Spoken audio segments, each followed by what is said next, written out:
எல்லோருக்கும் வணக்கம். பண்ணுனது கும்பா வேலை, இதில் உனக்கு பெருமை வேறையா அப்படின்ற மாதிரி பல நாட்களுக்கு பிறகு 23,500 அப்படின்ற லெவலை உடச்சி அதுக்கு கீழே இன்னைக்கு நிஃப்டி க்ளோஸ் ஆயிருக்கு. இது ஒரு பெருமையான விஷயம் அப்படின்றது கிடையாது. ஏன்னு கேளுங்க, இதுக்கு முன்னாடியெல்லாம் நம்மளுடைய மார்க்கெட் இந்த மாதிரி 2 days மூவிங் ஆவரேஜை டெசிசிவாக உடச்சி கீழே வரல. ஆனால் இன்னைக்கு வந்து டெசிசிவாக உடச்சி கீழே வந்து க்ளோஸ் பண்ணியிருக்கான். இனி இவன் மறுபடியும் 23,600 தாண்டாத வரைக்கும் இவன் மேலே ஒரு கும்பா முத்திரை எடுத்து ஒட்டி வச்சிட வேண்டியதான். உனக்கு மாலை கிடையாது, ஒரு மரியாதை கிடையாது, உனக்கு ஒரு வணக்கம் கூட கிடையாது அப்படின்ற மாதிரி இனி நிஃப்டி 50 இண்டெக்ஸ் இனி எப்போ 23,600 மேலே வர்றானோ அப்போ தான் இந்த கும்பா முத்திரை என்பதை ரிமூவ் பண்ணணும். ஏன் அப்படின்னா, அந்த 2 days மூவிங் ஆவரேஜுக்கு மேலே வரலினாவே பொதுவாக ஷேர் மார்க்கெட்டில் மொமெண்டம் இல்லை அப்படின்னு ஒரு கான்செப்ட் இருக்கு. ஸோ மொமெண்டம் இப்போதைக்கு இல்லாதனால தற்போதைக்கு கும்பா முத்திரை அப்படின்ற பரிசை இந்த நிஃப்டி வாங்கியிருக்கு. இதில் எந்த விதமான பெருமையும் கிடையாது. இந்த சமயத்தில் ஹெட்ஜிங் பண்ணிக்கிறது சேஃபா அப்படின்றது பற்றி யாராவது யோசிச்சு பார்த்தாங்கன்னா என்னை பொறுத்த வரைக்கும் அது சேஃப் தான். அப்போ ஒரு உதாரணத்துக்கு யாராவது ஒரு 15 லட்சம் அல்லது ஒரு 20 லட்சம் ரூபாய்க்கு பொசிஷன் நிஃப்டி 50 இண்டெக்ஸில் வச்சுருக்காங்கன்னு வச்சுக்கிங்களேன். அப்போ ஒரு வேளை ஏதாவது கிராஷ் ஆயிடுச்சுன்னா என்ன பண்ணுறது? அடுத்த ஒரு வாரத்துக்கு கிராஷ் ஆகுதா, இல்லை இந்த ஜனவரி மாதம் முடிகிற வரை கிராஷ் ஆகுமா, அல்லது அந்த பட்ஜெட்னுடைய அனௌன்ஸ்மெண்ட்டுக்கு அப்புறம் அதே மாதிரி Q3 ரிசல்ட் முடிஞ்சதுக்கப்புறம் இன்னும் ஒரு மாதத்துக்கு கண்டினியூஸாக டவுன் இருக்குமா, 2 மாதத்துக்கு டவுன் இருக்குமா அப்படின்னு அவங்க எஸ்டிமேட் பண்ணுறாங்கன்னு வச்சுங்க. சில பேர் ஒரு வாரம் மட்டும் இருக்கும், அதனால் ஒரு வாரத்துக்கு மட்டும் ஹெட்ஜிங் பண்ணுறவங்க இருப்பாங்க. பட் ஒரு மாதத்துக்கு ஹெட்ஜிங் பண்ணணுன்னா கிட்டத்தட்ட 21,000 ரூபா பக்கம் செலவாகுது. 300 ரூபா 23,500 நிஃப்டி அப்படின்ற புட் ஆப்ஷன் கிட்டத்தட்ட 21,000 ரூபா போயிட்டு இருக்கு. இதே பிப்ரவரி மாதம் வரைக்கும் இருக்கக்கூடிய ஒரு கான்ட்ராக்டினுடைய மதிப்பு 437 ரூபாய்க்கு போய்கிட்டு இருக்கு. அப்போ 437 × 75ன்னு போட்டோம்னா கிட்டத்தட்ட 32,000 ரூபா ஹெட்ஜிங் தேவைப்படுது. இந்த சமயத்தில் நிறைய பேர் நினைப்பாங்க, எனக்கெல்லாம் நல்லா ஞாபகம் இருக்கு, நான் டீலராக ஒர்க் பண்ணிட்டு இருந்தப்பெல்லாம் மினி நிஃப்டி அப்படின்லாம் இருந்தது. ஸோ ஒரு 2 லட்சம் அல்லது 3 லட்சம் ரூபாய்க்குலாம் பொசிஷன் வச்சிருக்கிறவங்க அந்த மாதிரி மினி நிஃப்டினுடைய புட் ஆப்ஷன் வாங்கி சேவ் பண்ணிக்கிட்டு இருந்தாங்க. ஆனால் இப்போ ஓவராக ஷேர் மார்க்கெட்டில் டெய்லி எக்ஸ்பைரி வச்சுக்கிட்டு ஆடுனதுனால செபி லாட் சைஸை 75ன்னு கொண்டு போய் விட்டுருச்சு. அதனால் வேறு வழி இல்லை, பெரிய ஆளுக்கு தான் ஹெட்ஜிங் பண்ணுற மாதிரி. ஏன்னா 15 லட்ச ரூபா பொசிஷன் வச்சுருக்கிறவங்களுக்கு 30,000 ரூபா அப்படின்றது ஒரு பெரிய பணம் இல்லை அப்படின்ற மாதிரி ஆயிடுச்சு. ஆனால் இருக்கிறதே 1 லட்ச ரூபா இல்லைன்னா 50,000 ரூபா தான் பொசிஷன் அப்படின்னா அது எப்படி ஹெட்ஜிங் பண்ணுறது? ஸோ எது எப்படியோ பெரிய அளவில் அமௌண்ட் வச்சிருக்கிறவங்க ஹெட்ஜிங் பண்ணிக்கிறது நல்லது அப்படின்ற மாதிரி தான் இந்த ஷேர் மார்க்கெட்டில் இருக்கிறவங்க நினச்சிக்கிட்டு இருப்பாங்க. ஏன்னா 2 days மூவிங் ஆவரேஜுக்கு கீழே தொடர்ந்து இருந்துக்கிட்டே இருக்கிற வரைக்கும் அதில் ஒன்றும் இல்லை கீழே போட்டுரு அப்படின்ற மாதிரி பாவம் முக்கி 3% ஏறி மிகப்பெரிய ஒரு ஆச்சரியத்தை கொண்டு வந்ததான் இன்னைக்கு இந்த ஐடி செக்டர். ஆனால் அதில் 10 பைசாக்கு பிரயோஜனம் இல்லை, கீழே போட்டுரு அப்படின்ற மாதிரி மற்ற இண்டிசஸ் மற்ற ஸ்டாக்ஸ் எல்லாம் கீழ் நோக்கி இறங்கி இன்னைக்கு நிஃப்டியை மைனஸில் முடிச்சிருக்காங்க. அது மட்டும் இல்லை, மிகவும் முக்கியமான சென்டிமெண்ட் லெவல் 23,500 கீழே வந்து முடிச்சிருக்காங்க. இனி அடுத்தடுத்த நாட்கள் எப்படின்றது பொறுத்திருந்து தான் பார்க்கணும். பட் இப்படி கூட இருக்கலாம், சில பேர் நிஃப்டியை லூசுன்னு சொல்லிக்கிட்டு இருக்காங்க. அதுக்கு தகுந்த மாதிரி இந்த நிஃப்டி இன்னும் ஒரே ஒரு தடவை அடுத்த பட்ஜெட் வர்றதுக்குள்ள திரும்பி ஒரு 25,000 வந்துருச்சு, சைட்வேஸ் மாதிரி வந்துருச்சுன்னா பல பேர் ரொம்ப நன்றிடா சாமி அப்படின்னு சொல்லிட்டு பொசிஷனை கொஞ்சம் குறைச்சி விட்டுக்குவாங்க. பட் ஆசை தோசை அப்பள வடை அப்படின்ற மாதிரி அப்படி ஒரு சினாரியை நடக்காமல் போயிடுச்சுன்னா ஒன்றும் பண்ண முடியாது. பட் நடந்ததுன்னா ரொம்ப மகிழ்ச்சியாக இருக்கும். நல்லா சத்தியமாக சொல்கிறேன், கிட்டத்தட்ட ஒரு 1.5 லட்ச ரூபா ப்ராஃபிட்டை புக் பண்ணிடுவேன். ஏன்னு கேளுங்க, long term capital gain tax வந்து கிட்டத்தட்ட 1.25 லட்ச ரூபாய் ப்ராஃபிட் புக் பண்ணி மறுபடியும் ரீஇன்வெஸ்ட்மெண்ட் பண்ணிட்டோம்னு வச்சுங்க, அதில் ஒரு எக்ஸம்ஷன் ஒன்று பிடிக்கலாம். இனி எப்படி டேக்ஸ் ரிலேட்டடானது வந்துடுது இல்லை இன்னும் 2-3 மாதத்தில். ஸோ நான் இன்னும் கொஞ்சம் நல்லா மேலே போகட்டும், அப்புறம் ப்ராஃபிட் புக் பண்ணிக்கலான்ட்டு இருந்தேன். ஆசை யாரை விட்டுச்சு, அவன் கீழே இறக்கி விட்டான். நண்பர்களே, ஆன்லைன் கேமிங் அல்லது சூதாட்டம் சம்பந்தப்பட்ட ஏதாவது கேமிங் ஸ்டாக்ஸ் ஏதாவது வச்சுருக்கீங்களா? ஒரு உதாரணத்துக்கு இந்த நசாரா டெக்னாலஜிஸ் அல்லது இந்த டெல்டா கார் போன்ற பங்குகள்லாம் இன்னைக்கு பாசிட்டிவ் மொமெண்டம் திடீர்னு காமிச்சிருக்கான். எதுக்காக இந்த திடீர்னு ஸ்பைக் அடித்தான் பாசிட்டிவ் மொமெண்டம்னா, இந்த சுப்ரீம் கோர்ட் வந்து ஒரு குறிப்பிட்ட வழக்கை நிறுத்தி வச்சிருக்கு. அதாவது 18% ஜிஎஸ்டி கட்டுறதா அல்லது 28% ஜிஎஸ்டி கட்டுறதா. சரி, 28% ஜிஎஸ்டி நீங்கள் கட்டணும்னு முடிவானதுக்கப்புறம் அப்போ 18 எவ்வளவு டிடெக்ட் பண்ணிட்டு இருந்தாங்களோ அதை எடுத்துட்டு அங்கிருந்தே 28% கட்ட வேண்டியதானே அப்படின்ற மாதிரி ஒரு இஷ்யூ போய்கிட்டு இருக்கு. ஆனால் இப்போ அது சம்பந்தப்பட்ட ஒரு வழக்கு வந்து நிலுவையில் இருப்பதால் திடீர்னு இவனுக்கு வந்து இன்னைக்கு ஒரு பாசிட்டிவ் மொமெண்டம் வந்து லேசாக மேல் நோக்கி வந்திருக்காங்க. அந்த ஜிஎஸ்டி டேக்ஸ்னுடைய அளவு எவ்வளோன்னா லட்சம் கோடிகள். நம்ம என்ன சொல்கிறோன்னு தெரியல. இவ்வளோ பெரிய பணம் கவர்மெண்ட்டுக்கு கிடைச்சாலும் நல்லா தான் இருக்கும். ஏற்கனவே உங்கள் தலையில் தொப்பி போட்டு தான் உட்கார வச்சுருக்காங்க. இந்த டெல்டா கார்ப்பு, நசாரா டெக்னாலஜிஸ் போன்ற கம்பெனிலாம் நீங்கள் எடுத்து பார்த்தீங்கன்னா ஏற்கனவே நீங்கள் நஷ்டத்தில் தான் இருப்பீங்க. ஸோ நஷ்டத்தோட நஷ்டமாக கவர்மெண்ட்டுக்காக விட்டு கொடுத்துட்டீங்கன்னா என்ன அப்படின்ற மாதிரி தான் கவர்மெண்ட் நினைக்கும்.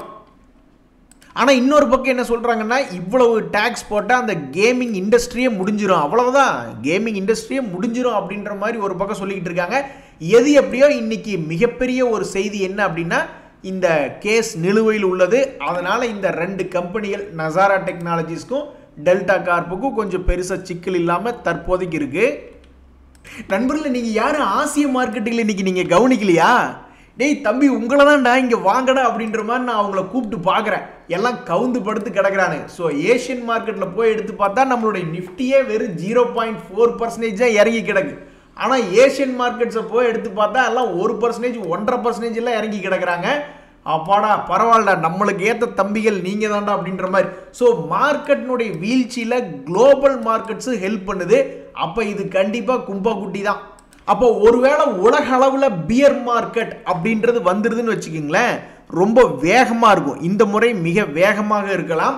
கிட்டத்தட்ட ஒரு மாதம் அல்லது 15 நாள்லேயே கரடிகள் 1000 பாயிண்ட்டுகள் 2000 பாயிண்ட்டுகள் கூட இறக்கி விடலாம். So pier market confirm.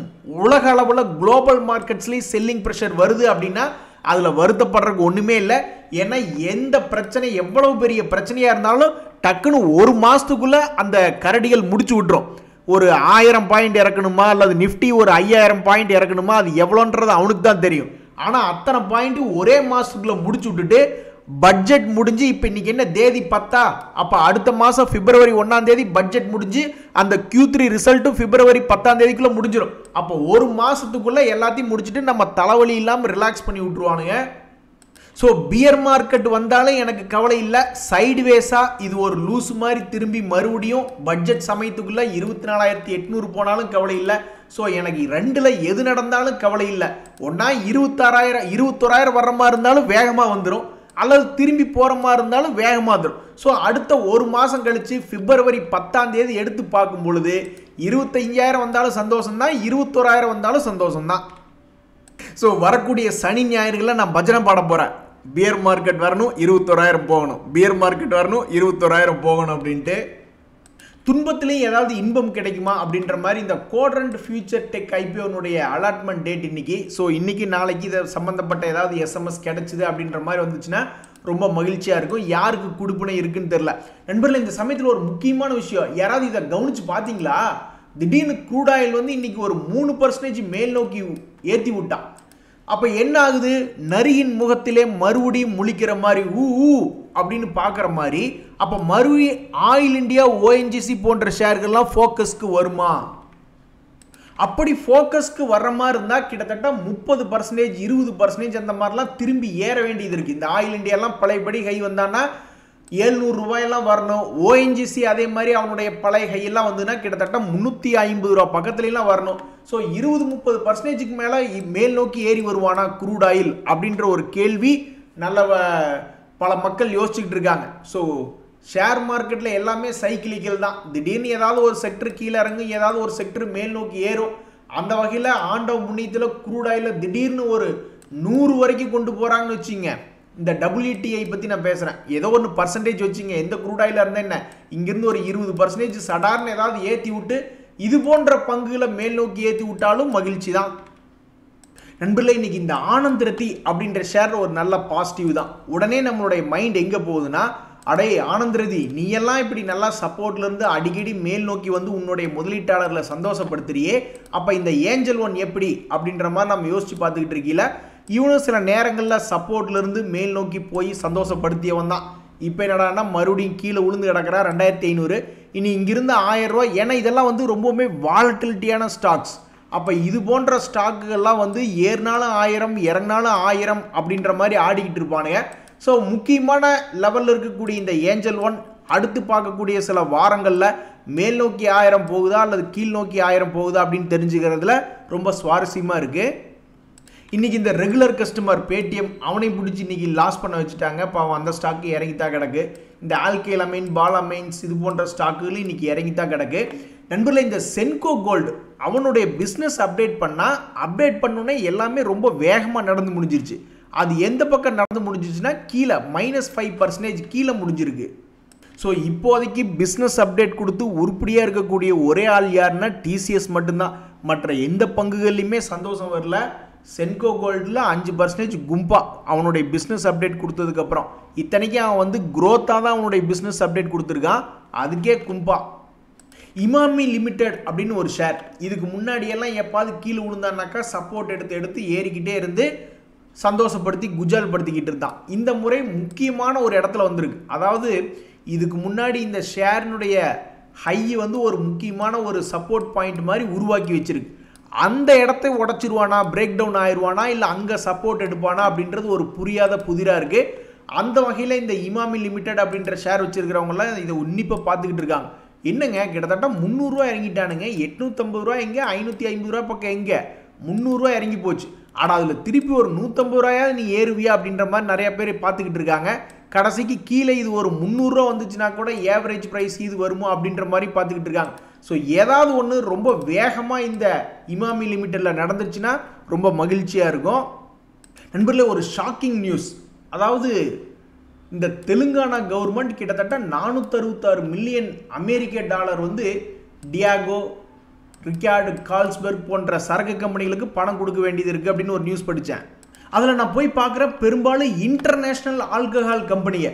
அட யார் சுத்த விவரங்கிட்டவங்களா இருக்கீங்க? கவர்மெண்ட்டோடையெல்லாம் நீங்கள் டீல் பண்ணிங்கன்னா அட்வான்ஸ் வாங்கிட்டு தாயா சரக்கு அனுப்பணும். சரக்கு அனுப்பிச்சிட்டு பணத்தை திருப்பி கேட்டிக்கிட்டே என்னையே நீங்கள் பிழைக்க தெரியாதவங்களா இருக்கீங்களே அப்படின்ற மாதிரி பெரிய ஆளு இன்டர்நேஷ்னல் ஆளுக்கு தான் பாவம் அடி வாங்கியிருக்காங்க. கிட்டத்தட்ட 4000 கோடி வருது. ஒரு ரேஷன் கடையில் அரிசி கொடுக்கணுங்கிறதுக்காக அல்லது ஏதாவது ஒரு கரும்பு கொடுக்கணும், அப்படி ஏதாவது ஒரு கடனை வாங்கி திருப்பி கட்டாமுட்டா கூட சொல்லிக்கிறதுல ஒரு கௌரவமாக இருக்கும். சரி, அரிசி கொடுக்குறக்காக கடை வாங்கினா திருப்பி கட்ட முடியல, சரக்கு வாங்கிட்டு சரக்கு திருப்பி கொடுக்காம பண்ணி வச்சுருக்காங்க. எப்படியோ சில மாதங்களுக்கு முன்னாடி பயப்படுற அளவுக்கு இந்த எஃப்ஐஎஸ் விற்க ஆரம்பிச்சிருந்தாங்க. அந்த வகையில் மறுபடியும் அவங்க பயப்படுற அளவுக்கு விற்க ஆரம்பிச்சிட்டாங்க. இன்றைக்கி என்ன தகவல் அப்படின்றது இது வரைக்கும் அப்டேட் ஆகலை. எது எப்படியோ மறுபடியும் எஃப்ஐஎஸ் பயப்படுற அளவுக்கு விற்க ஆரம்பிச்சதுனால அவங்களுக்கு ஒரு சோகமான வாழ்த்துக்கள். இதில் இன்றைக்கி ரொம்பவுமே மோசமாக இறங்கியிருக்கிற ஷேர்கள்னு பார்த்தோம்னா இந்த கிக்ரி பார்த்திங்கன்னா அதில் ஹெவி ப்ராஃபிட் புக்கிங் வருது போல். இதுக்கு முன்னாடியெல்லாம் நல்லா மேல் நோக்கி தான் ஏறி வந்தான். இப்போ அதில் ஒரு ஹெவி ப்ராஃபிட் புக்கிங். அதுலேயும் இந்த ஆர்இசி லிமிட்டெட்லாம் பார்த்தா இன்றைக்கி 6% இறங்கியிருக்கான். இந்த சமயத்தில் ஏற்கனவே நம்மளுக்கு பேங்கிங் ஸ்டாக்ஸ் ஷேர் மார்க்கெட்டுக்கு அதிகமாக ஹெல்ப் பண்ணல மேல் நோக்கி வர்றதுக்கு. இதில் இன்னொரு நியூஸ் ஒன்று படிச்சுட்டு இருந்தேன். இந்த பேங்க் ஆஃபீஸர் யூனியன் அப்படின்றத நம்ம போய் எடுத்து பார்த்தோம்னா இந்த மாதிரி 5 நாள் மட்டும் வேலை இருக்கணும் வாரத்தில், அதே மாதிரி பற்றாக்குறை இடங்களுக்கெல்லாம் ஆட்களை பூர்த்தி பண்ணணும், அதே மாதிரி எங்களுக்கு ஜாப் செக்யூரிட்டி போன்ற கோரிக்கைகளெல்லாம் வச்சு ஒரு 2 நாள் ஸ்ட்ரைக் வர்ற மாதிரி ஒரு நியூஸ் ஒன்று படிச்சுக்கிட்டு இருந்தேன். நல்ல வேலை அவங்களுடைய ஸ்ட்ரைக் பட்ஜெட்டோட கிளாஷ் ஆகலை, அதே மாதிரி Q3 ரிசல்ட்டோட கிளாஷ் ஆகலை. அது எப்போவோ 24-25 பிப்ரவரி சமயத்தில் வர்ற மாதிரி வருது. இப்போதைக்கு இந்தியாவில் ஒரே ஒரு செக்டர் நல்லா செலுப்பாக இருக்குன்னா இந்த மியூச்சுவல் ஃபண்டு செக்டர் தான். ஸோ இந்த HDFC AMC ஷேர்லாம் ஏதாவது ஒரு சப்போர்ட்லேருந்து நல்லா சுறுசுறுப்பாக மேல் நோக்கி வருவானா அப்படின்ற ஒரு முக்கியமான கட்டத்தில் இருக்குது இந்த ஷேர். இதெல்லாம் இதுக்கு முன்னாடி ஒரு தடவை 2 days மூவிங் ஆவரேஜ் 1895 ரூபாய்க்கு பிரேக் அவுட் ஆகி மேல் நோக்கி போனவன் இறங்கவே இல்லை. இப்போ தான் முதல் முறையாக 2 days மூவிங் ஆவரேஜ் கீழே அதை காமிச்சிருக்கான். ஒருவேளை இங்கிருந்து மறுபடியும் திருப்பி மேல் நோக்கி போகிறானா, 4800 ஒரு ஷேருக்கு 1000 ரூபா ஏற போகிறானா அல்லது ஒரு ஷேருக்கு 1000 ரூபா இறங்க போகிறானா அப்படின்றது பொறுத்து இருந்தால் பார்க்கணும். பட் இப்போதைக்கு நம்மளுடைய இந்தியாவிலேயே ஒரு நல்ல செக்டர் செல்செல்ப்பாக இருக்குது அப்படின்னா அது இந்த HDFC AMC தான். இதில் இன்னுமே 2 ஷேர் ஏதாவது ஒன்று நல்லது நடக்காதா, Q3 ரிசல்ட் நம்மளை காப்பாற்றாதா அப்படின்ற மாதிரி பார்த்துக்கிட்டு இருக்காங்க. சில ஷேர்கள்லாம் சப்போர்ட்டில் விழுந்துருக்கு. ஒரு உதாரணத்துக்கு இந்த HFCL 160 ரூபாயிலிருந்து மறுபடியும் 100 ரூபாய்க்கு பக்கத்தில் விழுந்துட்டான். அதே மாதிரி இந்த ஹிந்து சிங்க் அப்படின்ற ஷேர் அவன்லாம் நல்லா தான் இருந்தான். 750 ரூபா ரேஞ்ச் எங்கே, 430 ரூபா எங்கே. ஸோ இது போன்ற கம்பெனிகள் மறுபடியும் சப்போர்ட்லேருந்து மேல் நோக்கி ஏறி வராதா அப்படின்ற மாதிரி பார்த்துக்கிட்டு இருக்காங்க. நண்பர்களே, இந்த பஜாஜ் ஆட்டோ ஷேர்லாம் எவ்வளவு பெரிய மனுஷன், அவனையே ஒரு மாதிரி முடிச்சு ஒரு ஓரமாக குறை வச்சிருக்காங்க. இதெல்லாம் எப்போ மேல் நோக்கி ஏறி வரும் அப்படின்ற மாதிரி தெரியாமல் இருக்கு. பட் ஒருவேளை Q3 ரிசல்ட் எல்லாம் வந்து இவனுங்களை காப்பாத்துச்சுன்னா ரொம்ப மகிழ்ச்சி. இல்லைன்னா இவனுடைய சப்போர்ட் எங்க இருக்குன்னே தேடவே முடியல. ஏன்னா அவ்வளவு பெரிய ரேலி கொடுத்துருக்கான். இதெல்லாம் எப்போ அவனுடைய ரேலி ஸ்டார்ட் பண்ணா? 2023ல் 3500 ரூபா ரேஞ்சில் ரேலி ஸ்டார்ட் பண்ணவன் அங்கிருந்து 13000 வரைக்கும் போயிருக்கான். அப்போ இவன் கீழே உழுகிறான்னா இவனுக்கெல்லாம் எங்கேயா சப்போர்ட்டு அப்படின்னு கண்டுபிடிக்க முடியாத அளவில் இருக்குது. ஸோ அப்பேற்பட்ட பெரியால் அவனு இன்னைக்கு கீழே இறங்கி 2 days மூவிங் ஆவரேஜ் கீழே ஒரு மாதிரி டெத் கிராஸ் ஓவர் ஆன மாதிரி காமிச்சிக்கிட்டு இருக்கு. அடுத்து நம்ம பார்க்கக்கூடிய இந்த ஏஷியன் பெயிண்ட்ஸு இப்போ தான் அவன் ஒரு மாதிரி நின்றுக்கிட்டு இருந்தான். மறுபடி க்ரூட் ஆயில் இன்னைக்கு ஒரு 3% மேலே ஏறி இருக்கு. இனி இந்த ஏஷியன் பெயிண்ட்ஸ்லாம் என்ன கம்ப்ளீட்டாக முடிச்சு விட்டீங்க போங்க அப்படின்ற ரேஞ்சில் தான் இருக்கான். இவன்லாம் இனி மறுபடியும் இதுக்கு முன்னாடி இருக்கக்கூடிய ஒரு குறிப்பிட்ட ரெசிஸ்டன்ஸ் 2600 ரூபாய் இவன் தாண்டலினா இனி எந்த காலத்தில் இவன் மேல் நோக்கி ஏறி வருவான் அப்படின்ற மாதிரி தெரியல. உங்களுக்கு நல்லா ஞாபகம் இருக்கா? ஷேர் மார்க்கெட்டில் ஏர்னிங்ஸ் அதிகமாக இருக்குது. அதாவது ஏர்னிங்ஸை விட ப்ரைஸ் டு ஏர்னிங்ஸ் ரேஷியோ ரொம்ப அதிகமாக இருந்தாலும் மேல் நோக்கி இருக்கக்கூடிய பங்குன்னு பெருமை வாங்கினது இந்த ஏஷியன் பெயிண்ட் தான். அதுக்கப்புறமா தான் இந்த அதானி குரூப் பங்குகள்லாம் வந்து 100 PE 300 PE 400 PE அப்படின்ற மாதிரி போய்கிட்டு இருந்தது. ஸோ இப்போ இந்த ஏஷியன் பெயிண்ட்ஸினுடைய ஸ்டாக் PE 47 வந்திருக்கு, இண்டஸ்ட்ரி PE 46. இப்போ இந்த ரெண்டு ஆல்மோஸ்ட் ஈக்குவலாக இருக்கு. இனி அடுத்தது என்ன நடக்க போகுது அப்படின்றது பொறுத்து தான் பார்க்கணும். இது எல்லாத்துக்கும் முக்கிய காரணம் அந்த புதுசாக வந்த பெயிண்ட் கம்பெனி தான். நண்பர்களே, இன்றைய தகவல் அனைத்து உங்களுக்கு உதவியாக இருந்ததுன்னா எனக்கு மகிழ்ச்சி தான். ரொம்ப நன்றி, வணக்கம்.